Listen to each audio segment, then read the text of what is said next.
Vamos lá então, os irmãos pegaram o livro, estão com o livro na mão. Queridos, capítulo 4, página 31. Só para os irmãos pegarem o fio. O capítulo 1, um cego com sede de visão, mostra as primeiras reflexões do cego de nascença do capítulo 9 de João, não é? Certo que a altura, quando ele está refletindo, desde o capítulo 1, ele já está curado, porque esse livro, ele narra a cura desse cego, todo o processo de cura pela qual ele passou, e as suas reflexões sobre esta cura. Lógico, o objetivo do livro não é falar sobre a cura física dos olhos do cego, mas é para se referir a uma cura dos olhos espirituais. Por isso no capítulo 1, logo o cego vai dizer, o cego curado do Evangelho vai dizer que ele e nós nos identificamos nessa mesma experiência de cegos de nascença, que estamos num processo de cura, e logo quando essa cura nos vier, como veio plenamente a ele, quando no tanque de Betesda ele lava os olhos naquelas águas, ali então ele tem a visão acerca da obra de redenção efetuada por Cristo Jesus. Lógico, quando ele terá a visão, ele vai ter a visão da morte de Cristo nas águas da piscina do Siloé. Lógico que isso não está na Escritura, isso é apenas, como se diz, como eu posso colocar, isso é apenas um arranjo que nós criamos para poder, neste arranjo, imprimirmos as verdades bíblicas que nós vamos verificar ao longo dessa leitura. Tá certo? Então no capítulo 1, nós temos a primeira reflexão dele, ele falando acerca da sua identidade e da necessidade que ele tinha de ser curado. Capítulo 2, o paradoxo, ele vai refletindo, porque no capítulo 2 começa a narrativa, ele subindo ao templo num dia de sábado, e embora cego, ele vai refletindo sobre todas aquelas pessoas que também subiam naquele dia ao templo. E chama-se o paradoxo, o capítulo, porque fala acerca da contradição.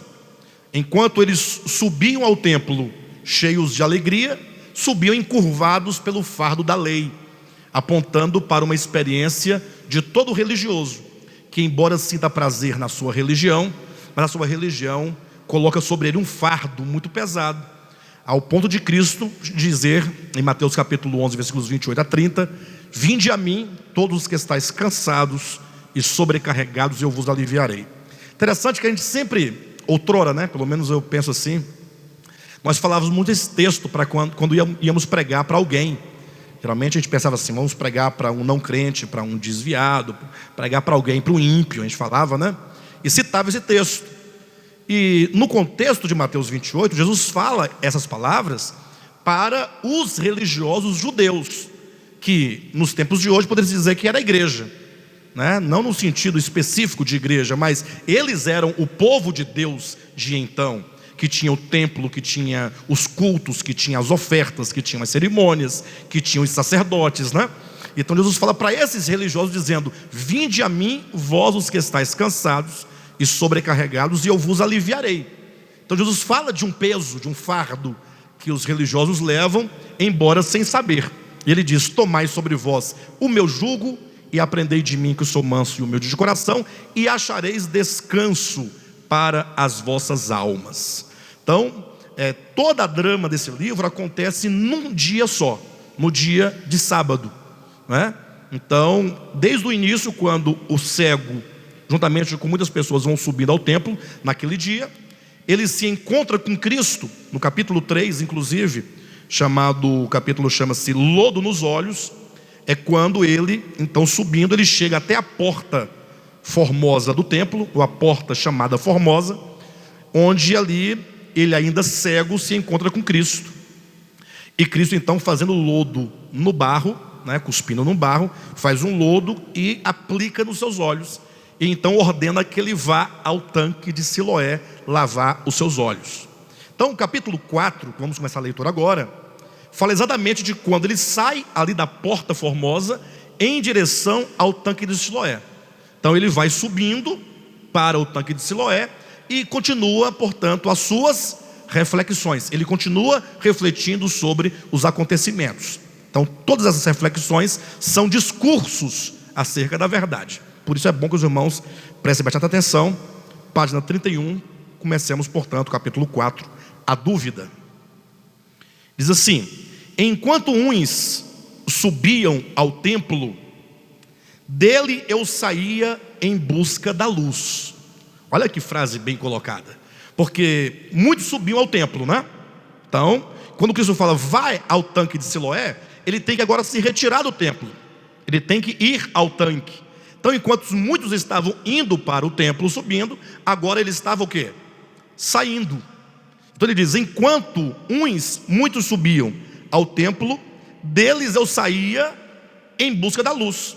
Porque ele não estava cego, ele não estava saindo para ser curado finalmente no tanque de Siloé. O ser curado dos olhos não é obter a luz. Então esse jogo de ideias aqui é muito importante, porque geralmente se pensa, é no templo que você conseguirá ser curado, é no templo que está a cura. Então ele diz: enquanto uns subiu ao templo, dele eu saía em busca da luz.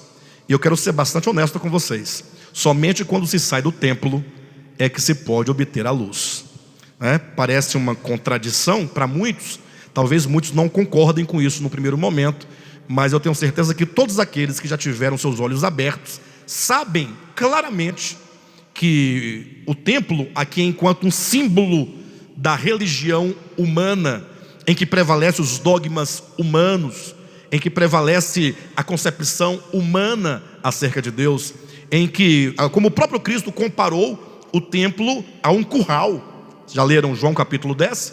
Quando Cristo fala acerca do bom pastor que dá vida pelas ovelhas, ele diz assim: olha, eu sou a porta, aquele que entra por mim será salvo, entrará e sairá e encontrará pastagens. Então ele fala: eu sou a porta que não é somente para entrar, mas é para entrar e sair. O que implica que a experiência espiritual geralmente tem dois estágios. O primeiro estágio, na ânsia de encontrar a Deus, de servir a Deus, né, de ser agradável a Deus, nós entramos para as religiões. Mas ele diz: esse passo é bom, é um primeiro passo. Não podemos dizer que a nossa experiência no cativeiro da religião tenha sido de todo negativo. Foi o primeiro passo para de lá sairmos pela mesma porta, para então encontrar liberdade nos passos verdejantes. Mas isso o próprio cego curado ele vai nos dizer lá no finalzinho do livro. Então sigamos com a leitura. Enquanto uns subiam ao templo, dele eu saía em busca da luz. A multidão caudalosa fluía no sentido contrário à minha travessia. Então a palavra caudalosa e fluía traz a ideia de um rio impetuoso, né? Um rio com muita força. Então as pessoas subindo era como se fosse uma grande força de um grande rio numa direção, e ele vindo no sentido contrário, nadando contra a correnteza. Ou seja, não existe visão clara, curada, não existe luz para aqueles que estão nadando na correnteza, a favor da correnteza. Todos aqueles que veem a verdade de Deus certamente estão num caminho contrário. E não é fácil você lutar contra a correnteza. De maneira prática, seria basicamente: enquanto a maioria esmagadora das pessoas estão indo numa direção de fé, você também com a fé está vindo noutra direção, dizendo: pessoal, essa direção não é por aí o caminho da cura, não é por aí o caminho da libertação, não é por aí o caminho da verdade. Então diz: a multidão caudalosa fluía no sentido contrário à minha travessia. Essa palavra travessia, ela está aqui a propósito. Interessante esse livro, que ele foi, cada palavra, cada frase, cada ideia foi pensada, porque a travessia implica necessariamente quando o indivíduo, a pessoa, num dado momento da sua existência, ela consegue se libertar de algo. Por exemplo, se você pegar Gênesis capítulo 28, quando fala sobre Jacó que lutou com Deus no val de Jaboque, lembra? Toda a história de Jacó foi uma história de luta. Desde o ventre ele já lutava pela primogenitura. Depois da sua existência, a sua luta com seu irmão, a barganha pela primogenitura trocada por um prato de lentilha. Toda a sua vida era uma busca Só que era uma busca cega. Ele não conhecia a si mesmo. Jacó, esse nome significa trapaceiro, aquele que engana, enganador, né? De modo então que quando ele se encontra com Cristo no Val de Jaboque, já bem quase no final da sua vida, é dito que quando o Senhor tocou no seu fêmur, que ele então teve o seu nervo encolhido, ele ficou manco. É dito que tão logo ele fora tocado por Deus, o nome dele foi trocado de Jacó para Israel. Ali acontecia a travessia de Jacó. Por isso que é dito no texto, salvo engano, 28:30 de Gênesis: atravessava Jacó Peniel quando nasceu-lhe, pois, o sol. Nasceu-lhe, pois, o sol quando atravessava Peniel e manquejava de uma coxa. Ou seja, o andar, a partir de então, daquele que foi transformado, nunca mais será o mesmo. Aquele que passa por essa travessia, por essa mudança, ele leva como marca da transformação a própria vida, o próprio andar, o próprio viver. Todos que passarão a vê-lo, daí por diante dirá: essa pessoa foi tocada por Deus, essa pessoa foi transformada por Deus, essa pessoa já não é mais a mesma, porque o seu andar não é mais o mesmo. Então a palavra travessia aqui foi colocada a propósito. Eu poderia citar aqui outros exemplos de travessia, não somente no texto sagrado, mas também em literatura profana, né? Como Guimarães Rosa, por exemplo, trabalha essa ideia da travessia, do novo nascimento, da mudança. Até mesmo poetas modernos, cantores de MPB, falam sobre uma certa travessia numa música intitulada Sampa, né? Mas eu não tenho tempo de discorrer todos os exemplos, senão vocês vão se cansar de me ouvir, tá bom? Mas dá para entender que travessia é esse momento em que a pessoa começa uma nova experiência, deixando para trás uma velha vida. Então diz assim: enquanto uns subiam ao templo, dele eu saía em busca da luz. A multidão caudalosa fluía no sentido contrário à minha travessia. Não bastasse o enxergar as apalpadelas, vinha-me de encontro a turba que cegamente buscava os primeiros lugares. Então aquela multidão vinha ou ia de encontro a ele, porque ele ia no sentido oposto. E essa multidão, como é dito, a multidão, ou a turba, cegamente buscava os primeiros lugares. Eu lutava para sair e encontrar a porta da fonte que dava para o Siloé. Ou seja, ele estava na porta formosa, o templo tinha 12 portas, e ele buscava agora a outra porta, chamada Porta da Fonte, que dava acesso para o tanque de Siloé. Aí diz assim o texto: sair do templo quando todos estão entrando exige força e determinação. Queridos, atente para o título deste capítulo: a dúvida.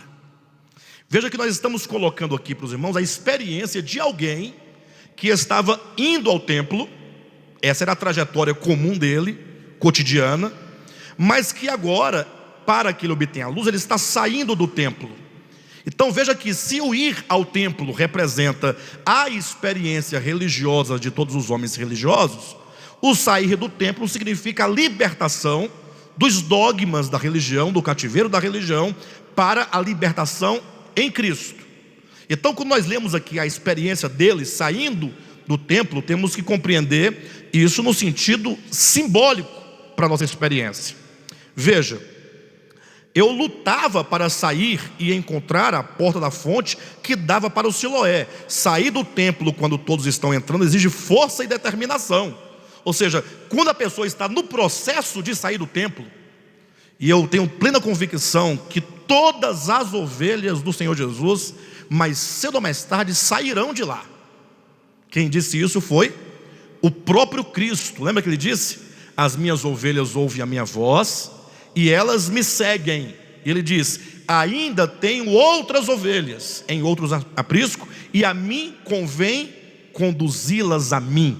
Então todas sairão. Mas esse processo de saída do templo é um processo difícil. Só quem já passou por essa experiência sabe ou como que a sua mente, o seu coração ficam perturbados. Muitas dúvidas vêm ao coração, muitas dúvidas vêm à mente.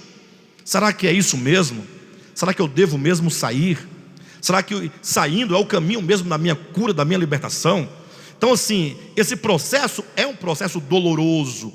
Lembra que eu falei para vocês aqui acerca do mito da caverna de Platão? Mostrando todo o processo doloroso da libertação da pessoa, dos grilhões, das cadeias, depois vencendo a própria imobilidade do seu corpo para poder sair da caverna. Todo esse sofrimento, todos nós um dia passamos ou estamos passando. Eu até acredito que quem chega a esse ministério, se não chega por nenhum motivo fortuito, mas se chega por uma busca, porque muitos acontecem de chegar aqui por uma busca, porque já estão cansados, já estão meio que desiludidos, já estão meio machucados, já estão sem nenhuma esperança de encontrar um lugar onde possa servir a Deus com liberdade, em comunhão. De repente alguém fala para essa pessoa sobre este lugar, ou vê na internet. Então quando essa pessoa vem nesta busca, ele está nesse processo, exatamente de saída, né? Plenamente do templo. E esse processo é um processo difícil, é um processo doloroso. Quando eu me refiro a este lugar, não quero dizer com exclusividade. Este lugar, eu acredito, é um entre tantos outros que certamente acolhem pessoas que têm a mesma experiência, um cego em busca da luz, não é? Por isso diz o texto aqui: eu lutava para sair e encontrar a porta da fonte que dava para o Siloé. Sair do templo quando todos estão entrando exige força e determinação. Quando eu seguia na mesma direção da multidão, até os empurrões ajudavam-me a avançar. Quando ele ia no sentido da multidão, ele era cego, até quem empurrava nele ajudava ele a dar um passo para frente, né? Agora que a ela enfrentava, ou agora que eu enfrentava a multidão, sofria resistência e hostilidade, mesmo dos que pareciam ser mais piedosos. Ah, meus irmãos, não sei qual é a experiência de vocês, mas eu me recordo que quando eu estava saindo do templo, até aquelas pessoas que eram mais amigas, mais próximas, mais piedosas, resolveram agir com hostilidade contra mim. E vocês também certamente tiveram pessoas a quem vocês amavam, queriam tão bem, uma amizade tão boa, e de repente, quando você se vê no processo de sair do templo, até mesmo aqueles que pareciam ser mais piedosos acabam trazendo resistência e hostilidade à sua saída. Página 32, continuando. O caminho que conduz a Siloé é ímprobo e escorregadio, e os que se esforçam atingem o seu fim. Então, geograficamente falando, o caminho para o Siloé era um caminho escorregadio, até porque era a região das águas, né? Então pessoas indo e voltando ali, conduzindo água constantemente, molhava o caminho, talvez muito lodo, era um caminho íngreme, um caminho difícil. Ou seja, esse caminho é um caminho difícil, não caminho, digamos, geográfico, né, espacial, mas esse caminho espiritual da libertação. Perguntava para mim mesmo se seria esse de fato o caminho da cura. Começa a dúvida. Ele recebeu o lodo nos olhos, recebeu a ordem para ir ao Siloé. Ele está caminhando ao Siloé, está sofrendo hostilidade, sofrendo a oposição daqueles que outrora pareciam ser pessoas piedosas. O caminho é ímprobo, o caminho é escorregadio, o caminho é difícil. E nesse caminho a pessoa começa a se perguntar: será mesmo que é este o caminho da cura? Você já teve aí dúvida nesse sentido? No princípio, quando você estava se desligando, aquele processo doloroso, será mesmo que é isso mesmo? Será este mesmo o caminho? É a dúvida. Questionava-me se não deveria entrar no templo, prostrar-me perante a bacia de bronze e nela lavar-me com as águas sagradas do barro que a meus olhos agravava. Porque se ele ia para o Siloé lavar os olhos, no templo também tinha a bacia de bronze com água. Lá também tinha água. Se o problema era lavar os olhos, por que não ir ao templo e me lavar nas águas da bacia de bronze e lavar os olhos desse barro que agrava os meus olhos? É a dúvida, né? Eu vou ser curado no Siloé ou no templo? A dúvida enche o coração.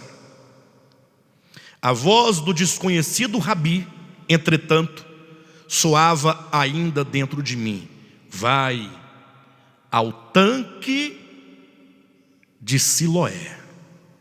Interessante que o termo Siloé significa enviado. Interessante que aqueles a quem Cristo reuniu para serem os portadores da palavra do Evangelho, da palavra da reconciliação, são chamados de apóstolos. E o termo apóstolo também significa enviado.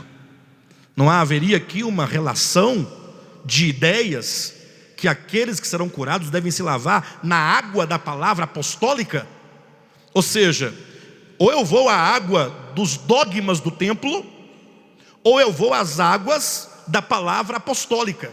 Tanto é que lá em Efésios capítulo 5 é dito que nós somos lavados com a água pura da palavra. A palavra como água que lava, água que cura, água que traz mudanças profundas em nós. Então a cura está no tanque de Siloé. Embora o cego aqui tivesse a dúvida, mas lá no íntimo dele ainda ressoavam as palavras do Cristo, né? Aqui ele diz o estranho, o desconhecido Rabi, porque ele não sabia ainda quem era. Ele só irá conhecê-lo depois que ele retornar do tanque de Siloé. A voz do desconhecido Rabi dizia: vai ao tanque de Siloé. Enquanto subia, buscava compreender a razão de tal ordem.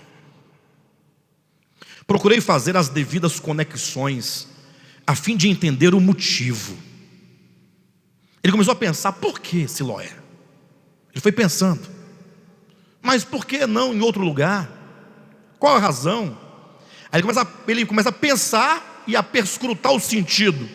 E ele pensa assim: Siloé era uma piscina cujas águas eram alimentadas pela fonte de Giom, por meio de um aqueduto que as conduzia. Eram águas que brotavam do Éden. Ou seja, presta atenção, queridos, aqui está tudo conectado. Quando você lê Gênesis 2, que fala que Deus plantou um jardim no Éden, o lar edênico, o lugar da comunhão, é dito que do Éden brotava um rio, e esse rio se dividia em 4 braços, em 4 rios. Um desses braços do rio que brotava do Éden chamava-se Giom. E esse rio Giom que brotava do Éden, por meio de um aqueduto, é que alimentava a piscina do tanque de Siloé. Isso é um fato geográfico. Então ele começou a pensar assim, né? Quando ele diz assim: Siloé era uma piscina cujas águas eram alimentadas pela fonte de Giom, por meio de um aqueduto que as conduzia. Eram águas que brotavam do Éden, águas que recuperavam ao homem o que há muito perdera por causa de sua queda. Era água que conduzia o homem de volta a Giom, e portanto conduzia o homem de volta ao Éden, e portanto de volta à comunhão, e portanto de volta a Deus. Olha o sentido profundo dessa questão. Águas que recuperavam ao homem o que há muito perdera por causa da sua queda. Não sem razão, os próprios sacerdotes, segundo o rito judaico, por ocasião da festa dos tabernáculos, buscavam em vasos de prata as suas águas para com elas banharem o altar. Enquanto peregrinavam rumo ao templo, a multidão, dirigida pelos levitas ao som de instrumentos de corda, sopro e percussão, entoavam o Halel: ó Senhor, salva-nos, nós te pedimos, ó Senhor, concede-nos prosperidade. Bendito o que vem em nome do Senhor. A vós outros da casa do Senhor, nós vos abençoamos. Ao som de trombetas clamavam por redenção. Então ele está pensando: por que as águas do Siloé? Talvez seja pelo fato de que essas águas são provenientes do Giom, né, que nos conduz de volta ao Éden. Aí ele vai pensando: inclusive os próprios sacerdotes, por ocasião da festa dos tabernáculos, buscavam essas águas para banharem o altar. E nesse rito da festa dos tabernáculos, quando eles iam lá buscar tais águas, eles traziam em vasos de prata. E toda a multidão, nesse rito da festa dos tabernáculos, vinham cantando: ó Senhor, salva-nos, ó Senhor, nos trazei prosperidade, ó Senhor, nos trazei redenção. Ou seja, ele está pensando, essas águas que procedem do Gion significam águas de cura, águas de salvação, águas de redenção. Ou seja, ele encontrou aqui uma primeira razão porque ele deveria ir a estas águas. Perfeito? Mas como o capítulo fala sobre a dúvida, certamente um outro pensamento vai vir para confrontar esse pensamento. Página 33. Todas essas ligações entre o Siloé, o Éden e os tabernáculos faziam-me crer ser este o motivo porque o estranho Rabi enviara-me ao tanque. Mas logo nublou-se a minha mente esclarecida, que duvidosa lembrou-se dos 18, ou melhor, desculpe-me, lembrou-se dos 18 sobre os quais desabou a torre de Siloé e os matou. Na Bíblia não tem esse registro, lá no livro de Lucas, que havia 18 pessoas que estavam junto à torre do Siloé. Essa torre caiu e matou os 18. Então pense comigo. Primeiro ele pensa: poxa, o Siloé é porque essas águas vêm de Gion. Gion vem do Éden, que significa comunhão. São águas de cura, são águas de salvação. Esta é a razão. Ele encontrou um motivo para prosseguir. É quando você, na sua experiência, encontra uma razão forte. Não, é verdade, tem uma verdade ali, mas em seguida vem algo para te confrontar. Não, mas pode não ser isso. De repente, ele todo animado porque essas águas eram águas de redenção, ele se lembra: mas e a torre que caiu sobre os 18 lá em Siloé? Então não deve ser, porque se fosse cura, não teria morte. Então ele está tendo pensamentos contrários que provoca essa dúvida. Esse registro aqui relata todo o conflito pelo qual alguém que está no processo de cura, ele passa. Mas logo nublou-se minha mente esclarecida, que duvidosa lembrou-se dos 18 sobre os quais desabou a torre de Siloé e os matou. Se estivessem buscando as águas do templo, certamente não teriam morrido. É ele pensando: rapaz, se esse povo tivesse indo ao templo no lugar de estar em Siloé, não teriam morrido. Ele encontrou uma razão agora para não descer mais ao Siloé. Ele está descendo, ele para, pensa: não, tenho que voltar ao templo. Mas agora em pouco ele arrumou um argumento, ele arrumou uma razão para sair do templo e ir para Siloé. É o conflito, vai entendendo. Se estivessem buscando as águas do templo, certamente não teriam morrido. Falou-me a voz de minha religiosa consciência. Outra voz, entretanto, a voz de minha consciência iluminada, redarguiu dizendo: como se explica aqueles outros cujo sangue Pilatos misturara com os sacrifícios que eles realizavam?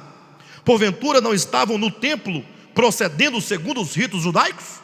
Aí ele se lembra de outro caso, daqueles que estavam também no templo, e Herodes foi lá e matou todo mundo e misturou o sangue das vítimas com o sangue dos animais que ali eram sacrificados. Ou seja, vem um argumento, um pensamento favorável à sua saída, vem outro pensamento contrário à sua saída. Aí vem outro pensamento que favorece a sua saída, agora vem outro que... Então, isso mostra o quê? A luta, a dúvida. Todos passam por tal dúvida. Lances e relances. Lances sobre relances. Lances e mais relances. É a mente. Os eventos, o conflito. A cada trovejar da voz do Messias, que dentro de mim ecoava, relampejava, e a luz da revelação, por um instante, dissipava as trevas de minha mente, para logo a seguir entrevar-se de novo. É o mal de uma dúvida cruel, que a todo homem consome nos primeiros momentos de sua iluminação, e que perdura por todo o caminho que leva a Siloé. Somente em Siloé, quando chegar lá, que lavar os olhos, que eles forem abertos, é que todas as dúvidas são dissipadas. Então, é um longo processo. Uma coisa, entretanto, me fazia crer que o caminho para fora do templo me era o caminho da cura.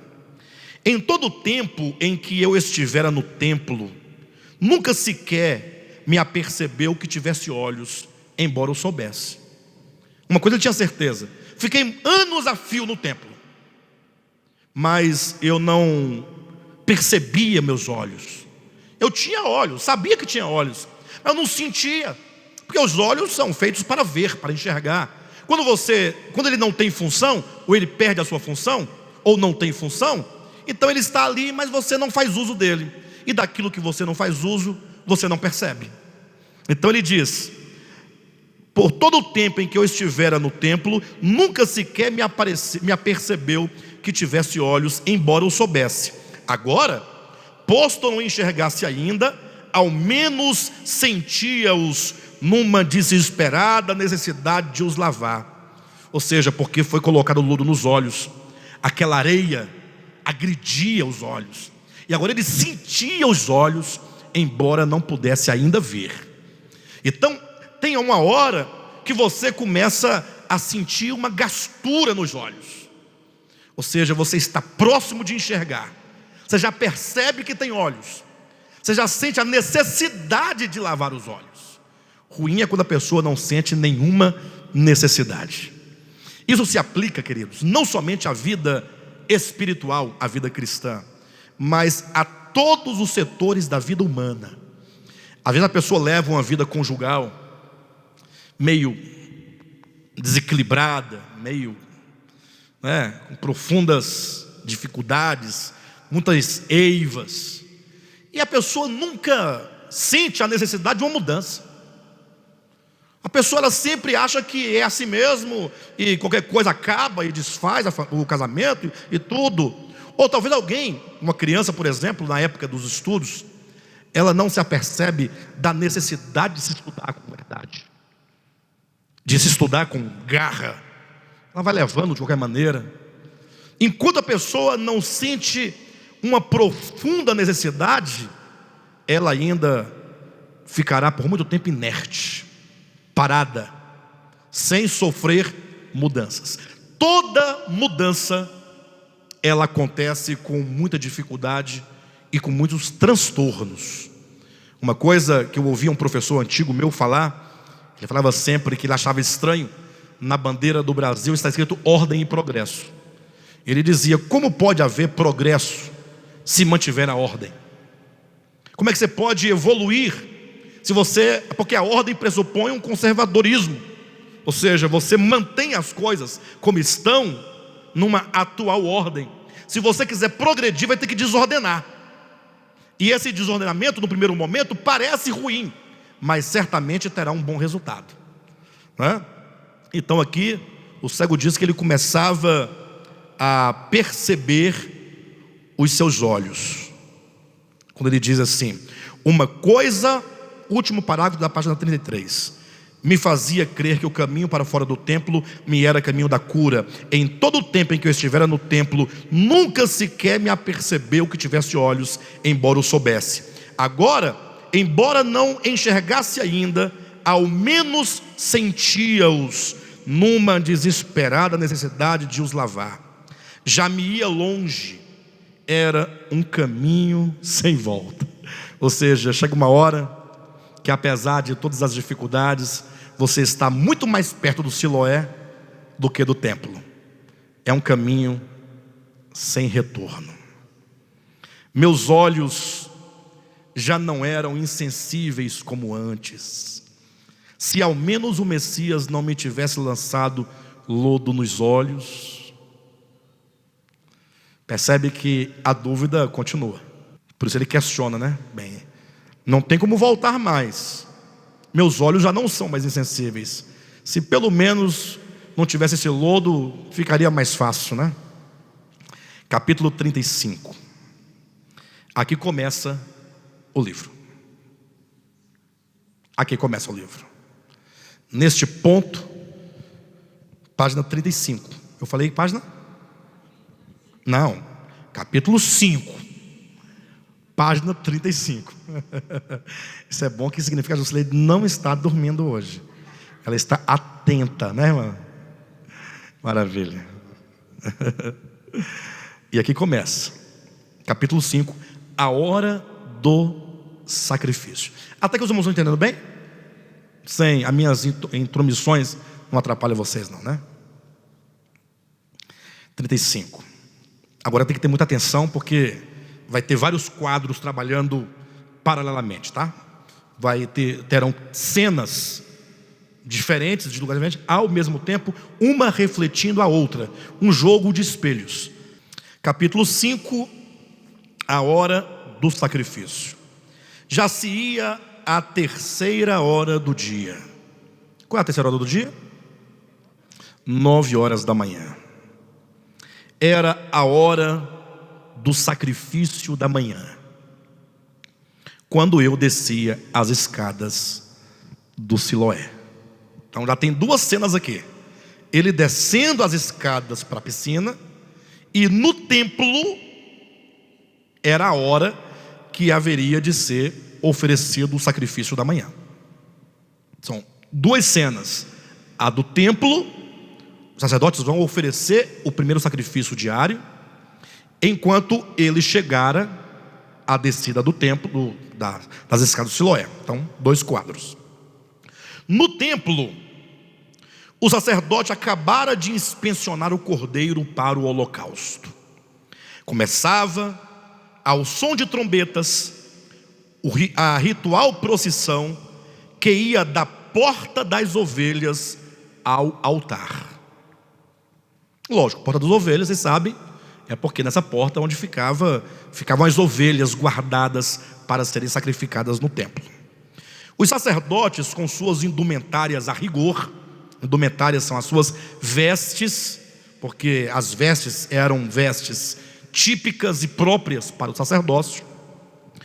Os sacerdotes, com suas indumentárias a rigor, conduziam a oferta perante a multidão.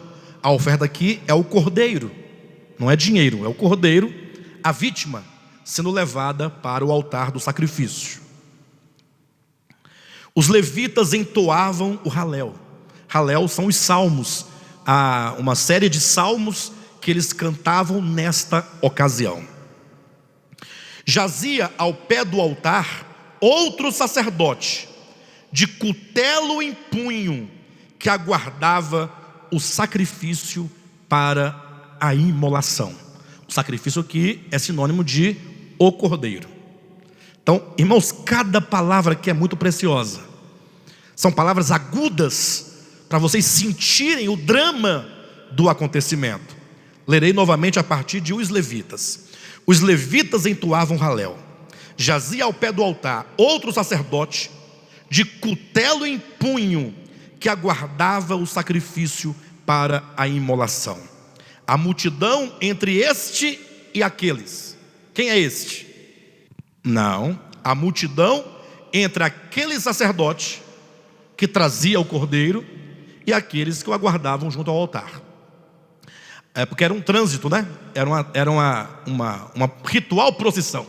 Então eles pegavam lá e vinham numa procissão, e a multidão entre os dois sacerdotes comprimia-se disputando o melhor lugar, e com as mãos estendidas fazia plangentes orações. Lembram-se de alguma coisa? Nenhuma memória de nada nessa frase? A multidão entre este e aqueles, comprimindo-se, disputavam o melhor lugar, e com as mãos estendidas faziam plangentes orações. Não é o que a gente vê constantemente, as pessoas em busca de uma bênção nos grandes templos, querendo ali com as mãos estendidas, orando, buscando. Tudo isso, tudo isso quer dizer, todo esse ritual maravilhoso. Imagina o sacerdote pegando o cordeiro, uma cerimônia com bastante, como é que é a palavra? Uma cerimônia, gente, ajuda aí. Hã? Solene. É uma procissão solene. O povo clamando, orando, tal. O sacerdote bem vestido, o cutelo na mão, o altar, tudo conforme manda a lei de Moisés. Tudo isso misturado a balidos e mugidos de animais, gritos e berros de mercadores que disputavam os penitentes tardios. Enquanto o povo, atrás de uma bênção de receber algo, vê o melhor lugar, o melhor ângulo, vê o sacrifício, os sacerdotes gritando para vender os seus animais àqueles que chegaram atrasados. Eram os mercadores do templo. Então há uma mistura de solenidade, de oração, de clamor, com gritos, mugidos e berros. Isso para demonstrar que tudo isso juntamente no mesmo lugar. Ou seja, há uma profanação do sagrado. No tanque, parágrafo anterior diz, no templo. Próximo parágrafo, no tanque. Então, é sempre uma cena e outra, que estão acontecendo no mesmo momento. No tanque, reinava um silêncio quase absoluto. Não fossem 3 filósofos que a um tiro de pedra conversavam acerca do caráter de Deus. Então, quando ele foi chegar no tanque, ele ouviu 3 vozes. Ele ouviu 3 vozes de 3 filósofos que estavam conversando acerca de quê? Gente, grava isso, muito importante. Eles conversavam acerca de como é Deus, como é de fato o coração de Deus, os sentimentos de Deus, como Deus age, como Deus trata o homem, como Deus trata o pecador, qual o seu plano de redenção. Então ele foi chegando, e quando diz um tiro de pedra, provavelmente uma distância de alguns metros, 10 metros, 20, 40 metros, não tenho agora nesse momento a precisão, mas um tiro de pedra era uma medida curta que eles tinham naquele tempo. Então ele ouviu essas vozes desses filósofos. Enquanto no templo acontecia o ritual da hora do sacrifício, aqui ele descia e ouvia as vozes de 3 filósofos que conversavam acerca do caráter de Deus. Suas vozes é que me davam a impressão da distância. Apoiado na aba da piscina, debrucei-me com o rosto nas águas mornas do Siloé, quando, ele está se inclinando aqui, quando, sob a luz do sol matinal, o olhar de todos contemplava o reluzido cutelo que aguardava a ordem para descer impiedosamente sobre a garganta do animal. Estão vendo as 2 cenas? Ele se inclina nas águas do Siloé quando volta ao templo, sob a luz do sol matinal. O olhar de todos contemplava o reluzido cutelo que aguardava a ordem para descer impiedosamente sobre a garganta do animal. Não se ouvia gemido algum, tampouco se escutava palavra alguma. As águas tocaram meus olhos. Voltou ao Siloé. Preste atenção. As águas tocaram meus olhos. O céu se fazia refletir no fundo da piscina. Tão límpidas e calmas eram suas fleumáticas águas. Como é que ele sabe que o céu estava refletido nas águas da piscina? Ele não se inclinou? Não lavou? Abriram seus olhos, ele viu a água. Ele viu aquele céu refletido. Aqui se deu a cura dele. Neste exato momento, as águas tocaram meus olhos. O céu se fazia refletir no fundo da piscina. Tão límpidas e calmas eram suas fleumáticas águas. O cordeiro voltou ao templo. Aguardava mudo o golpe impiedoso do sacerdote. De repente, do funesto silêncio que se ouvia e da limpidez do espelho que se mostrava, irrompeu a multidão em uníssono gritando: crucifica-o, crucifica-o. Olha que maravilha! No momento em que o cordeiro era ali imolado, aqui nestas águas se explode diante dele, dos seus olhos, uma visão. Ele enxerga nas águas. Olha, de repente, do funesto silêncio que se ouvia e da limpidez do espelho que se mostrava nas águas, irrompeu a multidão em uníssono gritando: crucifica-o, crucifica-o. As duas cenas dialogam. A hora em que ele vê a multidão diante de Cristo na cruz, ou melhor, diante de Cristo, dizendo: crucifica-o, crucifica-o, é o momento que lá o cordeiro está sendo sacrificado. Percebeu? Caíram as cortinas. O espetáculo começava. Aqui a ideia é de um teatro. Você está lá no teatro esperando o momento da peça, e aí de repente as cortinas caem para começar o espetáculo. Então a visão dele é como se abrisse as cortinas. Entretanto, como ele está enxergando agora, a cegueira saiu. Esse descortinar é a cegueira caindo. Cortinas que se abrem dos olhos, que outrora o impedia de enxergar. Caíram as cortinas, o espetáculo começava. Do alto da sacada vi figurar dois homens diante da turba enfurecida, o primeiro e o último Adão.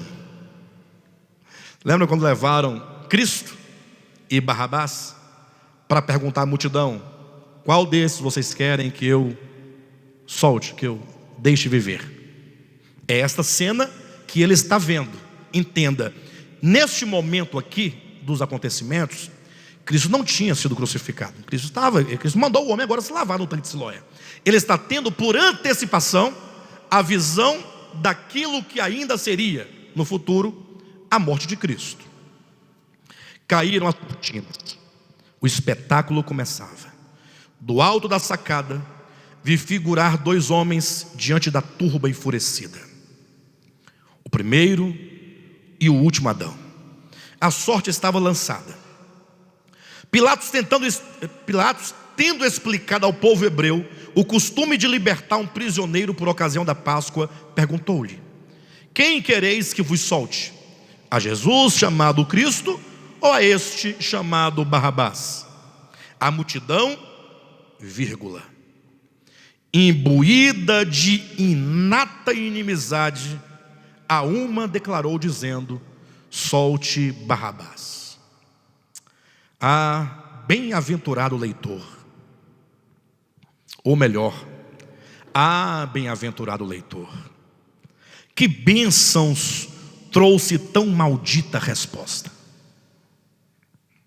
A resposta da multidão não foi uma resposta maldita?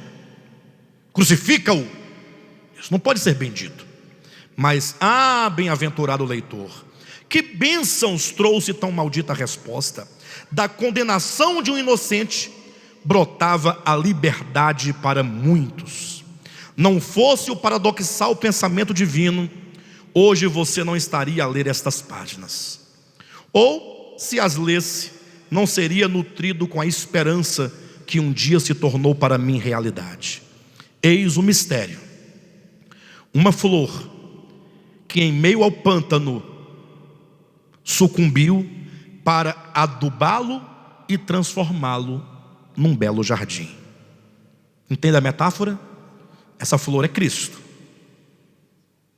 Ela está num pântano. Não há vida aqui embaixo. Ela morre para adubar essa terra, para que nessa terra morta nasça um belo jardim. Está falando da morte de Cristo, trazendo vida e salvação para os homens. Eis o mistério. uma flor que em meio ao pântano sucumbiu para adubá-lo e transformá-lo num belo jardim. O que parecia um despropósito redundou ao renascimento da flor em cada canto do lodaçal, multiplicando assim a sua glória. O que parecia um despropósito, mas matar o Cristo, um inocente, um homem sem pecado, redundou no renascimento da flor. Esse Cristo que morreu renasceu no coração de muitos. Redundou no renascimento da flor em cada canto do lodaçal, multiplicando assim a sua glória. Mas a que se deve tamanha proeza? Eis o segundo mistério. Tomem o vosso rei, disse Pilatos, enquanto numa bacia de prata lavava as mãos culpadas do sangue inocente. Página 39, capítulo 6. O tribunal dos homens. Fui me aproximando do espetáculo.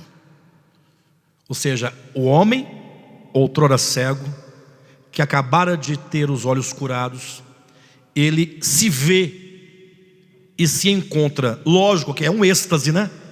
Dentro da cena da crucificação. Ele se encontra dentro dessa cena. Fui me aproximando do espetáculo. A multidão efervescente crescia em berros e número.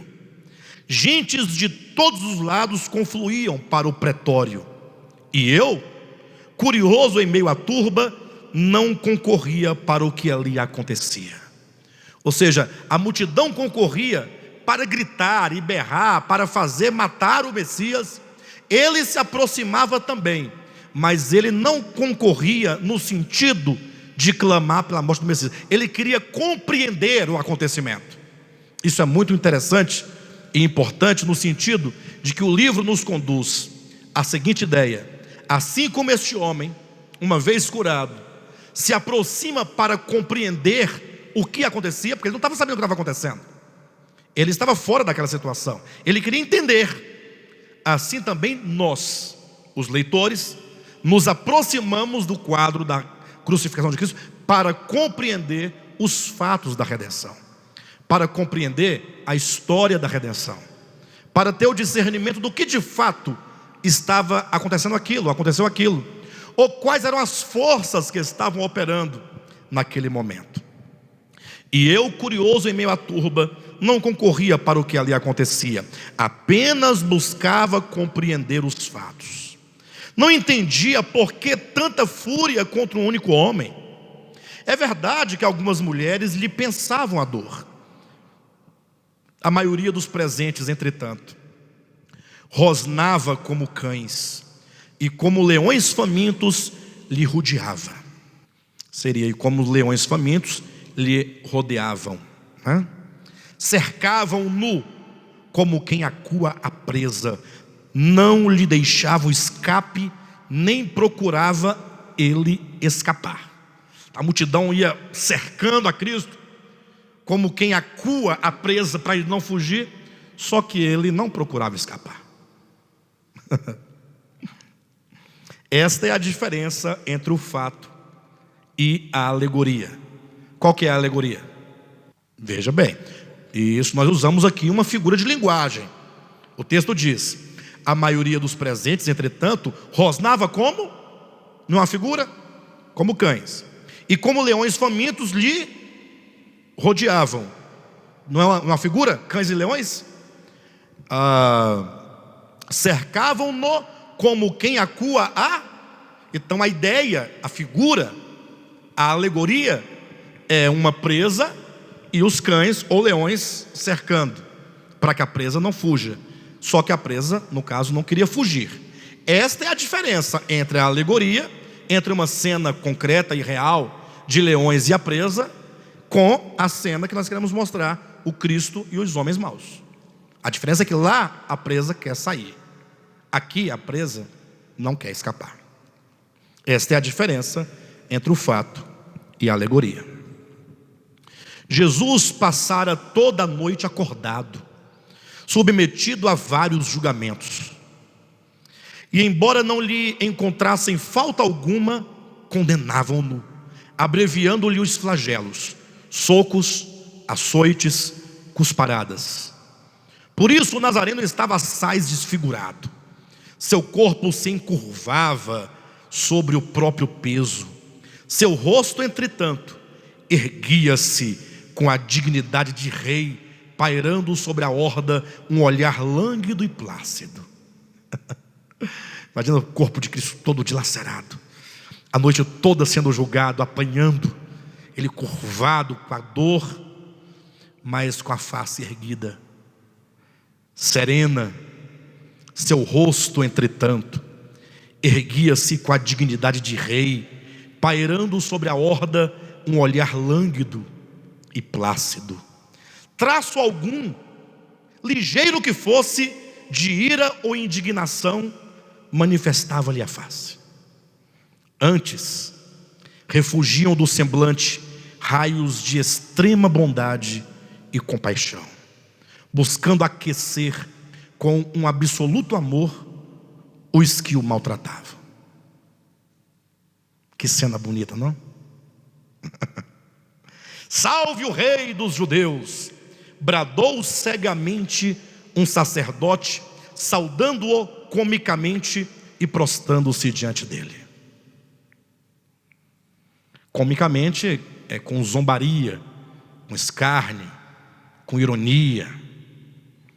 Este gesto foi seguido por um segundo, repetido por um terceiro, então por um quarto, até que uma onda de hilaridade tomou conta dos presentes. Bastou que o primeiro dissesse: salve o rei, ele é o rei dos judeus, para que todos começassem a reproduzir esse gesto como um escárnio, todos com uma hilaridade de zombaria tremenda. Cenas carnavalescas começaram a acontecer. És rei, falou o velho Anás a Jesus, colocando um manto de púrpura sobre os ombros. Aí depois que o primeiro se inclinou dizendo, num gesto cômico, irônico de adoração, lá vem Anás com um manto: és rei. Aí coloca um manto real sobre ele. Tudo para zombar, tudo para escarnecer. Caifás, vocês viram aí 3 pontinhos? O que significa isso? Jesus não falou nada, apenas olhava. Caifás, porque não lhe podia parecer inferior a Anás, seu sogro, ordenou a um de seus subordinados: tecei uma coroa para o rei.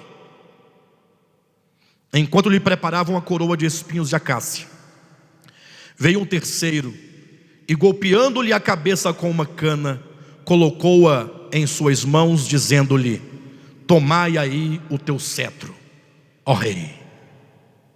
E Jesus calado. Todo rei possui coroa, falou ironicamente Caifás, solicitando o auxílio de um soldado romano que, intervindo, cravou no vértice de Jesus a coroa de espinhos que lhe fora feita. Chegando ao fim a cerimônia de coroação, da eminência foi exibido ao povo o Nazareno vestido de púrpura. Isso aconteceu no pretório, lá em cima.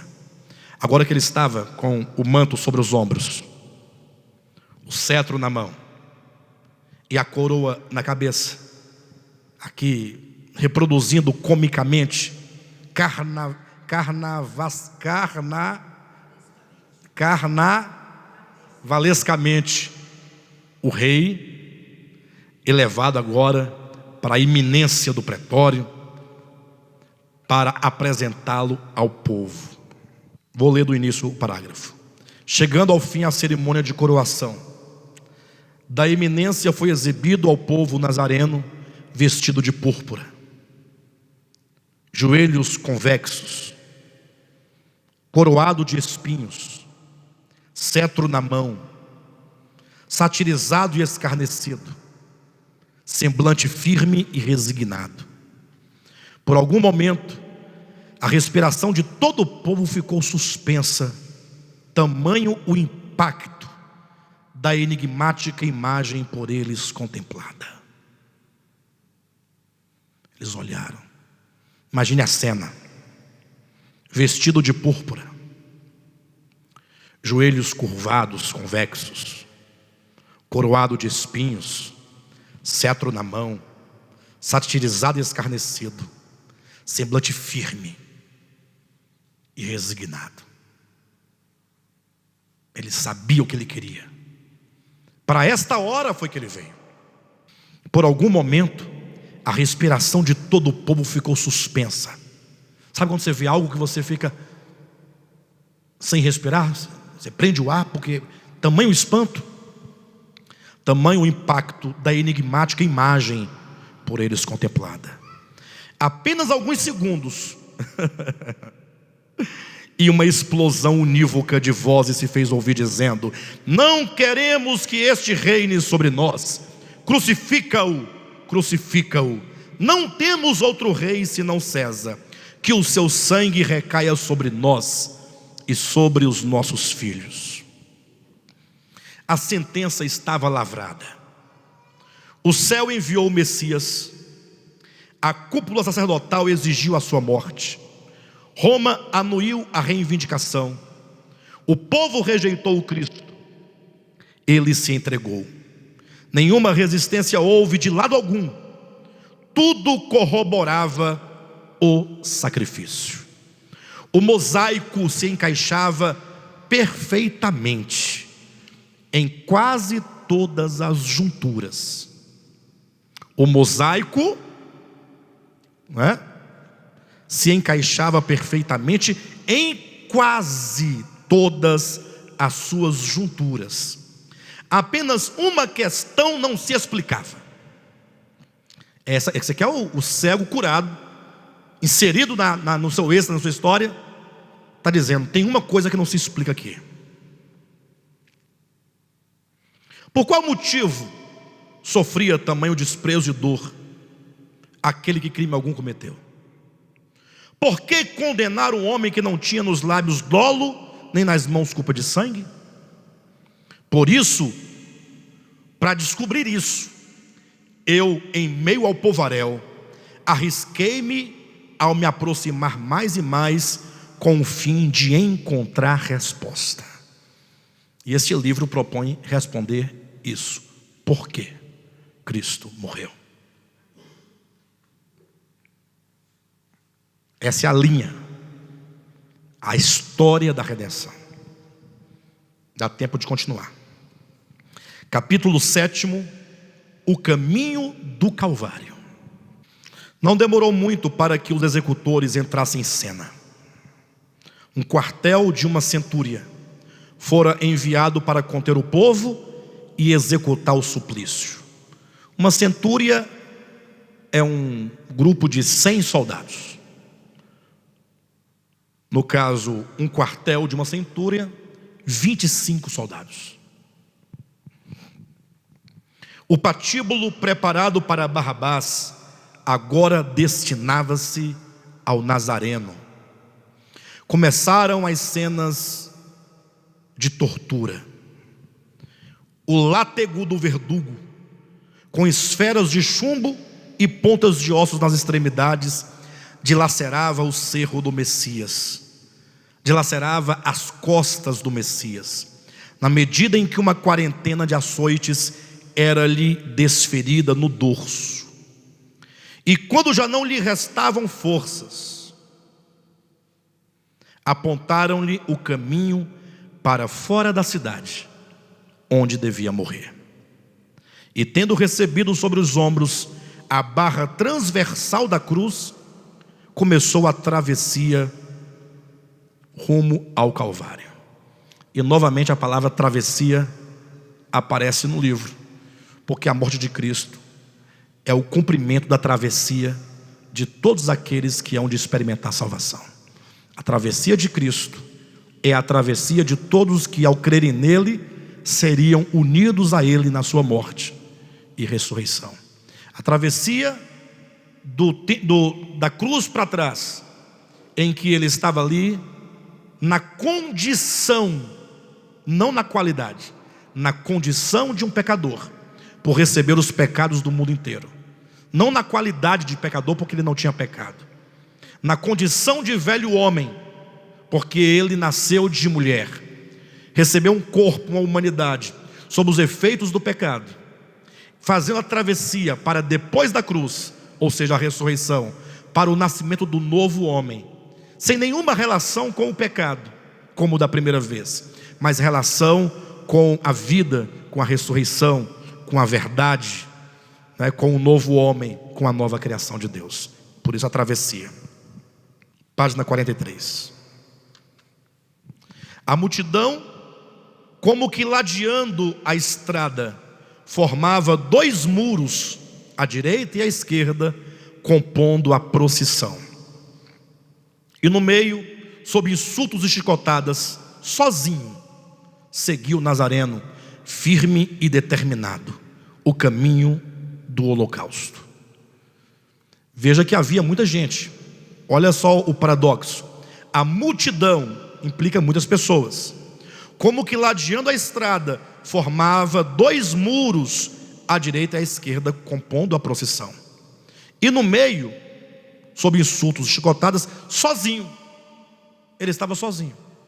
Eram 2 grupos. O grupo que queria matá-lo, e ele sozinho, sem ninguém a seu favor, cumprindo a profecia do livro de Isaías, salvo engano, capítulo 61, quando é dito: eu sozinho enfrentei toda aquela corja de malfeitores, não é? Sozinho seguia o Nazareno, firme e determinado, o caminho do holocausto. O peso do madeiro lhe era sobremodo excessivo. Lembro-me de tê-lo visto cair 2 ou 3 vezes, o que me pareceu ser impossível que ele continuasse sem que alguém lhe prestasse auxílio. Então, aqui o cego curado, inserido na cena do seu êxtase, ele viu Cristo andando, caindo 2 ou 3 vezes, e logo ele presumiu que ele não conseguiria levar até o final sozinho aquela cruz. Um certo lavrador de Cirene, posto que judeu, por nome de Simão, que voltava do campo, infiltrando-se em meio ao povo, buscava semelhantemente compreender o que ocorria naquele dia em Jerusalém. Então, o cego curado quer compreender. Passava agora um homem que vinha do campo, viu a situação, viu a cena, e entrou também no meio da multidão querendo compreender, porque ele chegou no meio de uma situação, não sabia do que se tratava. Este homem, certo lavrador de Cirene, embora fosse judeu, por nome de Simão, voltava do campo, infiltrando-se em meio ao povo, buscava semelhantemente compreender o que ocorria naquele dia em Jerusalém. Seu desejo ardente por entendimento, a ânsia de se aproximar do espetáculo, fê-lo resvalar, vindo a cair nos pés do centurião que comandava a tropa. Preste atenção. Seu desejo ardente por entendimento. Alguém tem desejo ardente por entendimento? Na ânsia de se aproximar do espetáculo, fê-lo resvalar. Ele acabou ali caminhando, querendo chegar perto, acabou escorregando, caiu ao pé do centurião que comandava a tropa. Vendo-o quando o centurião viu o Cirineu caído, ou o Simão, que seja, e presumindo ser o Cirineu um dos discípulos de Cristo, obrigou-o a carregar o madeiro. Veja você, entusiasmo leitor, ou melhor, veja você, entusiasmado leitor, até aonde nos leva o desejo de encontrar a verdade. O Cirineu, chamado Simão, querendo compreender o que acontecia, resvalou o pé, caiu junto ao centurião, comandante da tropa, que o obrigou a carregar a cruz. Agora entenda, você está entusiasmado com a história? Até aonde nos leva o desejo de encontrar a verdade? Ficasse o Simão indiferente em meio à multidão, livrar-se-ia do vitupério da cruz. Estivesse lá indiferente, olhando, como quem não quer nada, ele ficaria livre do vitupério da cruz.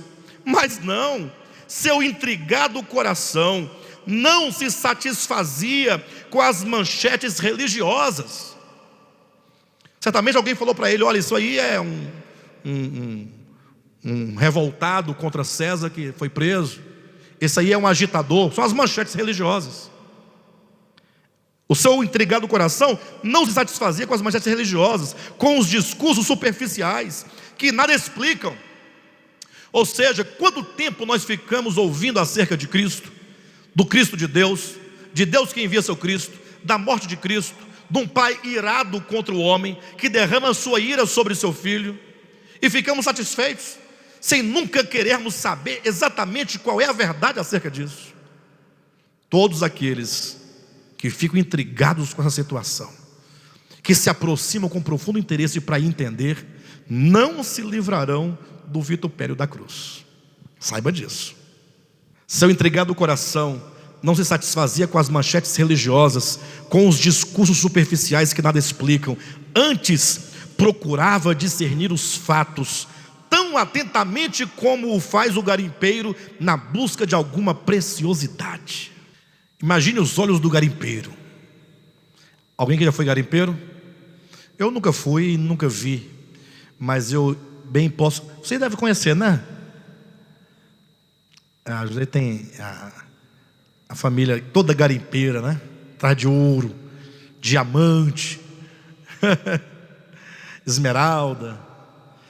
Eu fico imaginando os olhos do garimpeiro ali, arregalados, atentos, para não deixar escapar a preciosidade. Assim eram os olhos de Simão, não é? Antes procurava discernir os fatos tão atentamente como faz o garimpeiro na busca de alguma preciosidade. Talvez o ingênuo Simão não soubesse que a apreensão da realidade não nos vem gratuita. Não pense você que você vai aprender a realidade, a verdade, sem dores. Mas não é Deus que vai te cobrar nenhum preço por isso, não. Não é porque você está vivendo num mundo mau e perverso. O próprio Cristo advertiu os discípulos dizendo que chegaria um dia em que eles nos matariam, achando com isso estarem eles prestando um culto a Deus. Talvez o ingênuo Simão não soubesse que a apreensão da realidade não nos vem gratuita e que não raras vezes nos custa a própria vida. A mentira, no entanto, pelo contrário, nada exige do homem, nem sequer um mínimo esforço. Basta seguir e repetir os velhos discursos, basta contentar-se com as aparências, basta nunca questionar, basta sempre aplaudir as respostas tautológicas. Tautologia é quando a pessoa responde a pergunta com a própria pergunta sem falar nada. O que é o amor? O amor é o amor de Deus, né? O amor é o amor. Respondeu alguma coisa? Isso é uma tautologia. Então a mentira não exige esforço do homem, nem sequer o mínimo de esforço. Basta seguir e repetir os velhos discursos, basta contentar-se com as aparências, basta nunca questionar, basta sempre aplaudir as respostas tautológicas, basta não investigar. E se lhe vier alguma dúvida, não perscrute, antes atribua ao demônio. Se vier alguma dúvida, não, isso é coisa do demônio. O demônio quer te desviar, quer te atrapalhar. Se vier alguma dúvida, para aqueles que buscam a mentira, atribua ao demônio. E assim, o que vai acontecer? Já não sentirá o coração pulsar, porque o engano entorpece, embota, insensibiliza. Deixará de viver. Será um igual no meio de muitos iguais que abriram mão de sua existência e que em troca receberam a nulidade de si, perdendo a capacidade de refletir, criticar e transformar o mundo.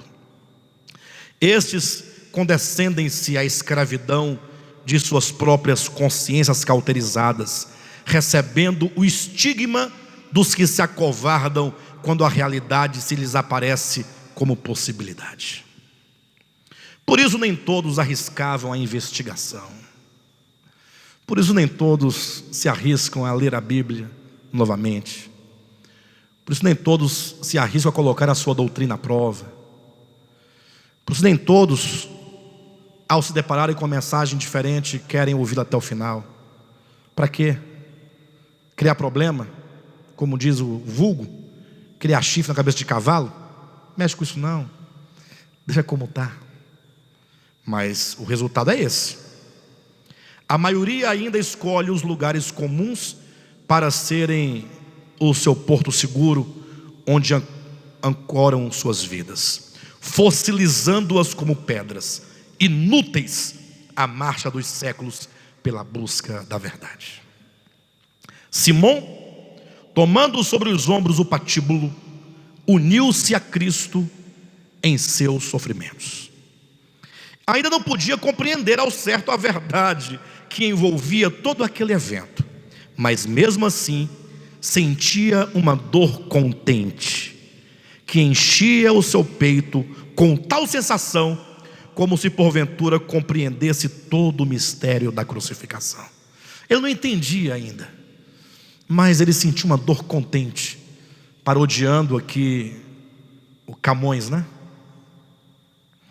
Talvez isso explique porque muitos, à semelhança do camponês solidário, não compreendendo a realidade da redenção de Cristo, são despertados no seu espírito a servir-lhe. Ou seja, ele não compreendia, mas estava feliz em ajudar. Muitos também não entendem, mas mesmo sem entender, querem servir a Cristo. Isso é uma coisa positiva. Talvez não sabe muito sobre Cristo, mas deseja seguir a Cristo. Página 46. Quando, entretanto, alcançam a revelação, podem então se entregar sem reserva alguma, agora voluntariamente, não mais coercitivamente, como foi com o Cireneu, tomando a sua cruz, negando a si mesmo e seguindo o Salvador. Veja, voltando um pouquinho aqui atrás, talvez isso explique porque muitos, à semelhança do camponês solidário, não compreendendo a realidade da redenção de Cristo, são despertados no seu espírito a servir-lhe. Assim como Simão carregou a cruz, foi obrigado a carregar a cruz, algo o obrigou, uma força externa o obrigou, e ele levou sem compreender. Assim muitos também são forçados, mas por uma força interior, sem compreender muito, mas vão. Quando, entretanto, tais pessoas alcançam a revelação, quando você compreende a economia de Deus, a verdade da morte de Cristo, agora podem se entregar sem reserva. Se entregar sem reserva alguma. Agora, voluntariamente. Sem alguém obrigar. Sem o pai obrigar. Sem a mãe obrigar. Sem o pastor obrigar. Se bem que o pastor não deve obrigar ninguém, né? A seguir a Cristo. Mas sem ser necessários os apelos, os convites, os chamamentos. Sem que você tenha que ir para alguém te ver, porque você tem que ir. Mas voluntariamente. Não mais por coerção, como foi com o Cireneu. Agora, voluntariamente tomando a sua cruz, negando a si mesmo e seguindo o Salvador. O caminho do Calvário é o caminho da verdade. E o caminho da verdade é o caminho do discipulado. Não existe discipulado sem a verdade, e não existe a verdade sem Calvário. Maravilha, amados. Natural de Cirene, Simão voltara para Jerusalém anos depois que os judeus foram expatriados para as regiões da próspera cidade da Líbia,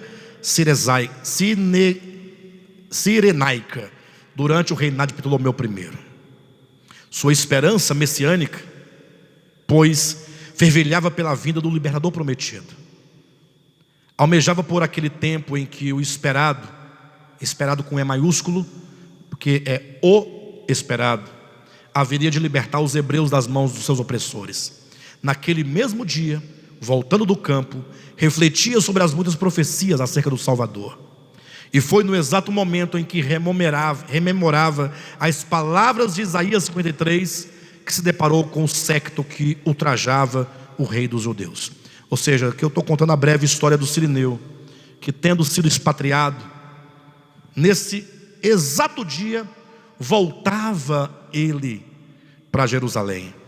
E ele trazia essa esperança. Ele pensava, um dia Deus vai enviar o Salvador. Ele era alguém que tinha as promessas, que conhecia as profecias. E voltando ele do campo e pensando exatamente no texto de Isaías 53, quando narra acerca do cordeiro que seria morto, é neste momento então que ele se encontra, não é, com o séquito, ou melhor, que ele encontra com o séquito que ultrajava o rei dos judeus.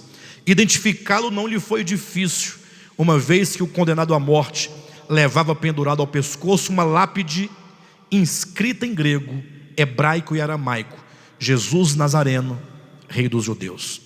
Obrigado a carregar o lenho, o Cirineu caminhava agora lado a lado com a esperança. E enquanto o cego, ou melhor, e enquanto a cega multidão não tinha olhos para o Messias, Simão buscava o olhar do desprezado, como quem procurava escutar pelos olhos as palavras de sua alma. Cristo caminhando, Cirineu carregando madeiro, olhando para ele, buscando os olhos do Messias para escutar as palavras da sua alma. Chegando ao Calvário, Simão entregou a Jesus o madeiro, pois este Jesus devia subir até o pináculo do monte, carregando a nossa esperança. Ou melhor, desculpe-me, a nossa sentença. Obrigado. Estava aqui com a esperança do Cirineu, confundi a palavra. Chegando ao Calvário, Simão entregou a Jesus o madeiro, pois este devia subir até o pináculo do monte, carregando a nossa sentença. Ponto final.